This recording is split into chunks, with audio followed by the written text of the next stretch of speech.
Peperangan melawan Persia di masa Abu Bakar As-Siddiq telah berhasil merebut sebagian wilayah Irak bagian selatan yang dipimpin Panglima tertinggi Khalid bin Walid. Namun, peperangan akhirnya ditunda untuk sementara waktu karena pasukan muslimin berkonsentrasi memusatkan peperangan melawan Kekaisaran Romawi di wilayah Syam. Hingga wafatnya Khalifah Abu Bakar As-Siddiq, ekspansi penyerangan Persia kembali dilanjutkan oleh Khalifah berikutnya, Umar bin Khattab. Lalu bagaimana kisah peperangan di masa Umar?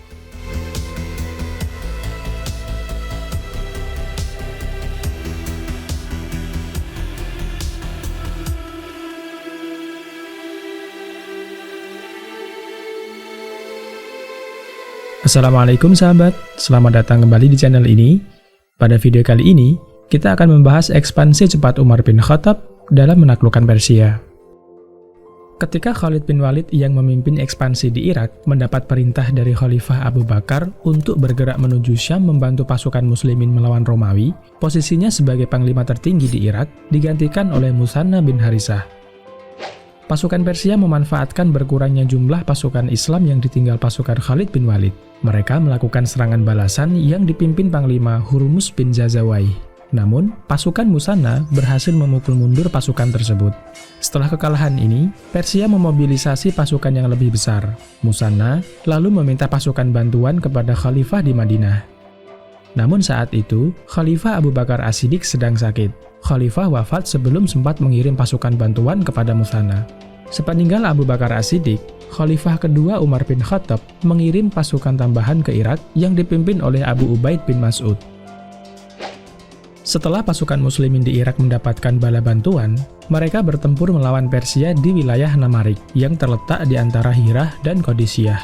Perang ini dikenal dengan Perang Namarik. Perang Namarik berlangsung sangat sengit, namun pasukan Persia harus mengecap pahitnya kekalahan. Pemimpin mereka, Mardan Shah, terbunuh oleh pasukan Islam.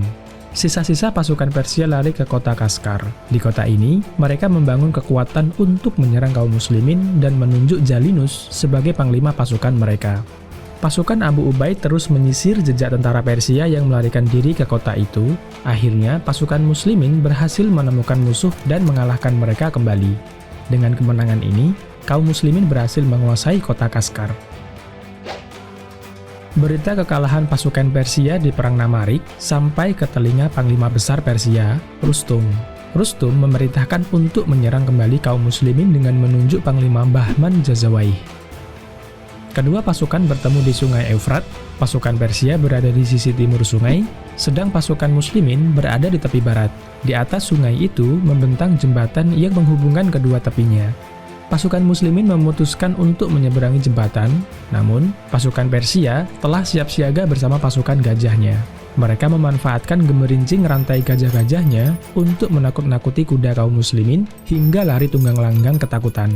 Kondisi ini membuat pasukan Islam semakin kesulitan dan terdesak. Akan tetapi, Panglima Abu Ubaid memerintahkan pasukannya untuk berkonsentrasi membunuh gajah-gajah itu dengan menikam perutnya dan menjatuhkan penunggangnya. Abu Ubaid sendiri bergerak menyerang seekor gajah putih berbadan besar.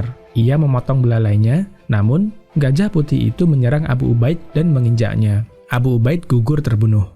Pengganti tongkat komando Abu Ubaid yang gugur pun juga ikut terbunuh dalam perang ini. Akhirnya, komando beralih kepada Musanna bin Harithah.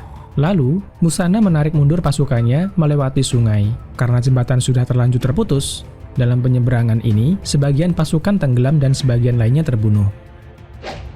Setelah peristiwa Perang Jisir, Persia merasa di atas angin.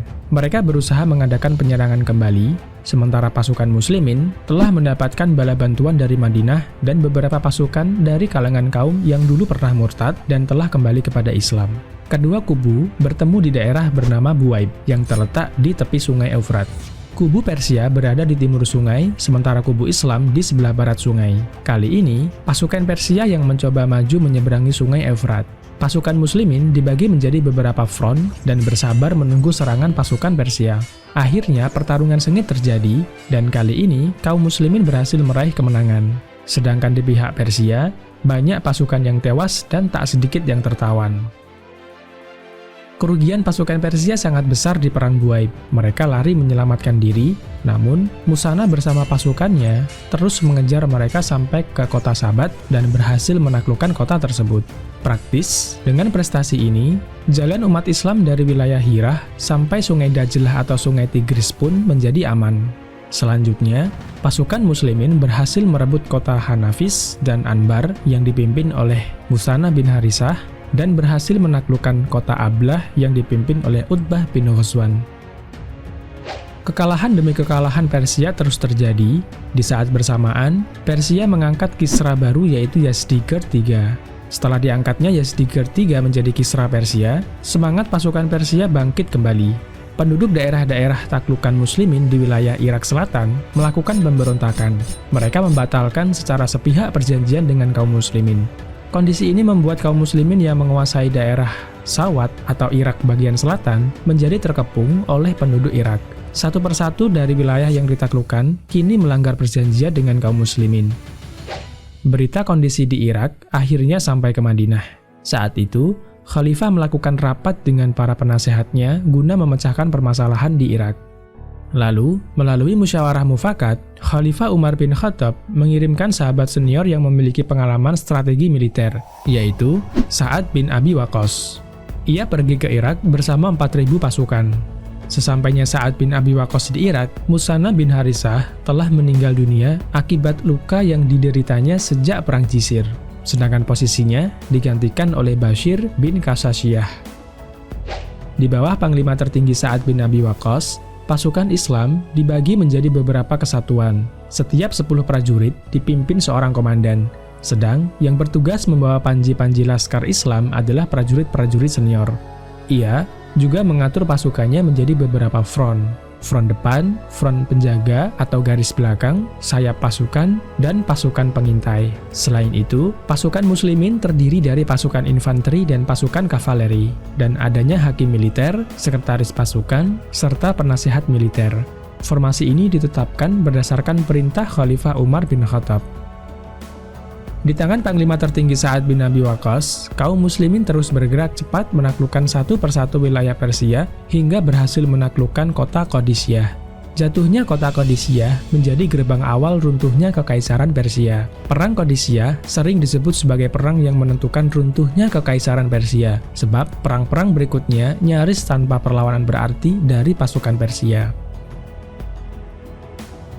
Demikian sahabat pembahasan kali ini, ikuti kelanjutan kisahnya di video berikutnya, subscribe dan aktifkan tombol notifikasinya agar tidak ketinggalan bagian kedua dari video ini. Like, share, dan berikan pendapatmu di kolom komentar bila ada yang ingin ditambahkan. Saya Indarto, sampai ketemu lagi di video berikutnya.